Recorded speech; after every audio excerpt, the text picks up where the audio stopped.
I gotta get limber. I gotta get loose. Loosey-goosey. I gotta get loose Get like an Android loosey-goosey. update. There's that cold open for you.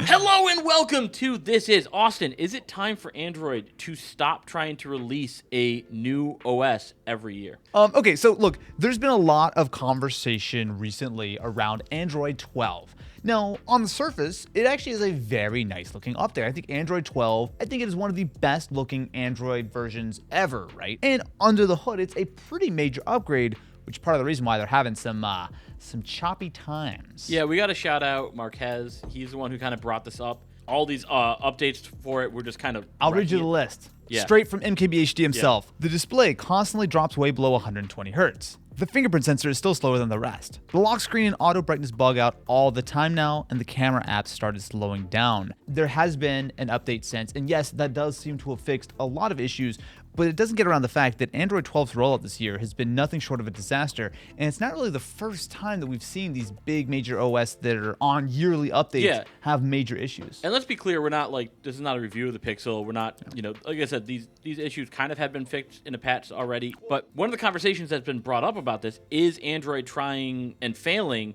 to roll out these yearly upgrades or updates to OS. Yeah. Because, all right, when you have major issues like this at launch, well, then you have to go back and work on fixing those, and that's cutting into the development time. Absolutely. So, well, that's now you only have 10 months to develop for the new OS, and you're always kind of playing catch up. Yeah. And the strength of Android, which is the choice, the fragmentation of, everyone has their own skin, everyone has, you can kind of customize it to be whatever you want. Yeah. All carriers are different. Sometimes that ends up being a weakness, and I think this is a good show of that this is a weakness right now. Yeah, so for context, Android 12 was announced in May of 2021, pretty much on sort of schedule at I.O. like they always do, but it came out in October, which was about a month behind. The difference is Android 12 was, like I was saying earlier, a very comprehensive overhaul, not only looks-wise, but also just underneath the hood on the Pixel and, of course, on Android 12 generally. But the first launch of that, when it started like bricking people's phones and like locking up and stuff. I know OnePlus, which to be fair, that's a whole other can of worms because they're currently merging. They're merging OS. Yeah, so there's clearly been some big problems, but that being said, there was basically no version of Android 12 which was a smooth rollout, whether you're looking at Pixel or Samsung or OnePlus or whatever. It's also not just Android that's having these problems, right? Apple is on a very similar cadence where they release a new version of iOS and iPadOS and macOS and watchOS and tvOS every year, even if they're not necessarily these massive upgrades to do. Now, look, I am 100% a supporter of constantly making software better, but when companies are locked to a yearly release cycle, it means that we get features that come late, we get features that maybe don't even make the release at all and have to be pushed a whole year, whereas if you look at Microsoft, I think they actually do a better job because there are Windows updates that, yeah, there are a couple of big Windows updates per year, but there's a little bit of a squishy timeline, and it's not like Android, where we're going from 10 to 11 to 12 in these huge updates. They just kind of slowly iterate, which I think is probably a more stable, I think it's just a perception thing. When you say, oh, we have a brand new OS like this, people expect big new features every time, which they're not delivering. Or like in every Android 12 is a big update. Yeah, I mean they're not delivering it in every OS. Sure. And so Android 13, I'm sure next year is going to be like, oh, it's got like 3 new features and whatever. So just say like, okay, we're going to start releasing updates like every other year, or having bigger cycles where we can say we're going to add some stability, some features. And you kind of like slowly roll that out over the next couple of years, which is already what they're doing. Again, when you're saying I want to go from 11 to 12, that means I want a lot more. I want like an overhaul. I want a redesign. But I guess the flip side to this, specifically on the Android front, is that because sort of OEMs and everyone, they kind of, you're not just making Android and shipping it. You're making Android and you ship it to Samsung, who then makes their own thing, and then they have their own cadences and stuff. Everyone's kind of used to this as the way things go, right? And if Google decides that, hey, we're going to start releasing Android at a slower cadence or something, that is going to have a big ripple effect. And ultimately, Samsung's going to make their, One UI 4.0, whatever time they want to release their new phone. There's a lot of room for things to get a little bit messy because I think for Apple... there's tons of variables for it. Okay, Google says we're going to release this new version of Android. Yeah. Then it's, like you say, when does Samsung release their version of that with their skin? When does carriers Exactly. gonna roll that out because it's never day one or Because very Apple's rarely making day the one. software, they ship it to all their devices the end, right? Microsoft, same kind of thing, right? They make a new version of Windows, they push the updates out whenever they really feel like it. No one really has a lot of say in that. Whereas there's a lot of cooks in the kitchen on the Which Android is side. that's the whole appeal of Pixel is it kind of it bypasses all of that. I know it'd be like a weird PR move to say like, okay, we're not gonna start releasing features every year, but I think that would be better overall because again, it's not gonna be really anything. Nothing's gonna change because they don't do these major overhauls every year. No company does. Well, the flip side to this though is just being a little less ambitious with things, right? Like Android 12 was a huge update, and especially when you compare a huge update with not as much time to work on it, it's a recipe for disaster, right? But if you think about it as like, okay, look, we're running Android, we're like saying, okay, we're gonna ship something every year. I think it might just be, hey, don't be quite so ambitious with how much stuff you try to cram in that update because everyone's trying frantically to, bring it to all these different devices and there's so much involved in it.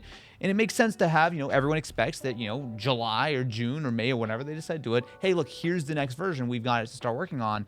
But maybe it's not quite as big of an update like this. I think we've run into enough sort of buggy issues that that's not really acceptable, right? I think maybe bringing a little bit less ambition there and just look, doesn't make it for this year, just roll it to next year. It's fine. It kind of is what it is because I don't think people are willing to accept such a buggy experience, especially on the Google branded phone, right? Like this is what you buy when you want like that clean software. And now they put so much money into building the chips and making this sort of the overall kind of like super phone package. The last thing you want if you're, Sundar Pichai sitting on your Google throne looking down is like, oh, Marquez is tweeting that he stopped using the Pixel because it's buggy. That's a big deal, and they should try to avoid that if at all possible. Here's where it gets muddier too. Do you think it's a priority for them to get 12 on A and J lines, or do you think all of their resources are getting to having a more stable 12 on the S? Like 100%. So I think the way now, so if you don't have a flagship now, you have to wait that much longer to get the latest update because we're trying to catch up with these buggy things. That I 100% agree with. Now, the way I understand the Samsung sort of update sort of hierarchy is that they sort of develop their One UI and the new version of Android together on their flagships. So you think like the Z Flip, the Fold, the S21, what have you. And then once they've got that up and running and it's shipped and it's stable, then they sort of port that down a line and down a line and they check their boxes right up until the point where the new version of Android comes out, and then they go back to the top and they do it again, which I don't think is crazy. I mean, obviously, it would be nice if we lived in a world like Apple where, the version of iOS comes out for everything from a 6S on. And which it's much easier for Apple to do that because, again, they control the entire pipeline. They also spend an enormous amount of money doing that. It's on one hand, you don't want to argue against improving. You don't want to argue against like, hey, stop making so many things. But also, there's pretty much no argument for Pixels or Samsung or OnePlus or what have you to be shipping updates that are subpar. I would rather get it later than potentially brick my phone or lose bugginess or whatever. Like that's not a trade-off. Like I know we want these things to come out faster. I also don't want my phone to crash and burn spectacularly. So I get that there is a trade-off here. It would just be nice if there's a little bit more cohesion where it's like, hey, we're shipping reasonable updates that can actually work. I think though, like it's somewhere in the middle of just like, okay, we're on maybe like an 18-month cycle where we have a little extra time to get those features out, get them going. It's just more, I think the yearly thing is just more of a stockholder business thing. It looks way better to the stockholder. It looks way better to your S&P if you are releasing, a yearly thing. That's why Apple does these grand things every year. It's because it looks great. Yeah. They always see a spike. Yeah. It looks good to say, okay, yeah, we're putting this out. And if you just said like, okay, this could be like an 18-month cycle or something like that, which is exactly kind of what it seems to be. That's when 18 months later, we have all the features of between announcements, certainly.